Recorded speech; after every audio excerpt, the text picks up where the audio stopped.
निजीकरण के विरोध में आज यानी सोमवार से बैंक कर्मियों की 2 दिन की हड़ताल शुरू हो गई है। 15 और 16 मार्च को बैंक कर्मी स्ट्राइक पर हैं और सरकार की तरफ से बैंकों का निजीकरण किए जाने के फैसले पर अपना विरोध जता रहे हैं। 2 दिनों के इस बैंक स्ट्राइक का व्यापक असर देखने को मिलेगा। इस दौरान एटीएम सेवा भी प्रभावित रहेगी।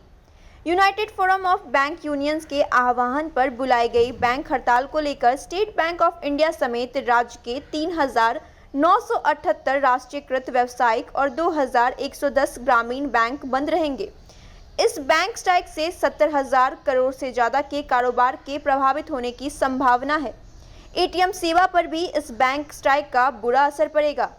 All India bank officer association के संयुक्त सचिव DN त्रिवेदी के मुताबिक ग्राहकों, किसानों, बेरोजगारों, महिलाओं और स्टूडेंट के साथ साथ आम आदमी को बैंकों के निजीकरण को लेकर चिंता है। बैंकों का निजीकरण करने का प्रस्ताव एक ऐसी परिस्थिति सामने लेकर आया है कि इस पर विरोध जताना आवश्यक है। Bihar provincial bank employees association के उप महासचिव संजय तिवारी ने कहा है कि बैंकों के अलावा जनप्रतिनिधियों को यूनियन से संपर्क कर निजीकरण के नुकसान के बारे में बताया गया है। सरकार के इस फैसले का हम पूरी तरह विरोध करते हैं और निजीकरण के खिलाफ हमारा संघर्ष जारी रहेगा। United forum of bank unions के बैनर तले 9 यूनियनों ने 15 मार्च और 16 मार्च को हड़ताल का ऐलान किया है। केंद्र सरकार की ओर से देश के कई बैंकों के निजीकरण का प्रस्ताव रखा गया है, जिसके विरोध में बैंक हड़ताल का ऐलान किया गया है। तो ऐसे में अब आप सोमवार और मंगलवार को बैंक ना जाएं। आपको बता दें कि SBI समेत देश के कई PSU बैंक इस हड़ताल में शामिल हो रहे हैं।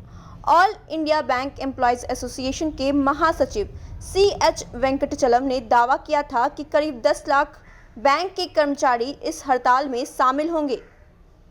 देश के सबसे बड़े सरकारी बैंक SBI, केनरा बैंक समेत कई बैंकों ने अपने ग्राहकों को इस बारे में जानकारी दे दी है। इसके साथ ही बैंक ने कुछ दिन पहले यह भी बताया था कि हड़ताल का असर बैंकिंग कामकाज पर देखने को मिल सकता है। कामकाज पर असर ना हो, इसके लिए कई खास कदम भी उठाए गए हैं। दरअसल फाइनेंस मिनिस्टर निर्मला सीतारमण ने यूनियन बजट का ऐलान करते समय कहा कि सरकार इस साल 2 सरकारी बैंकों और एक इंश्योरेंस कंपनी के निजीकरण का फैसला किया है, जिसकी वजह से United forum of bank union के बैनर तले 9 यूनियनों ने 15 और 16 मार्च को देश भर में हड़ताल करने की घोषणा की है। केंद्र सरकार साल 2019 में ही LIC में IDBI बैंक का मेजॉरिटी हिस्सा बेच चुकी है। इसके साथ ही पिछले 4 सालों में 14 सार्वजनिक बैंकों का मर्जर किया है। अभी देश में 12 सरकारी बैंक है। उसके बाद इनकी संख्या घटकर रह जाएगी 10।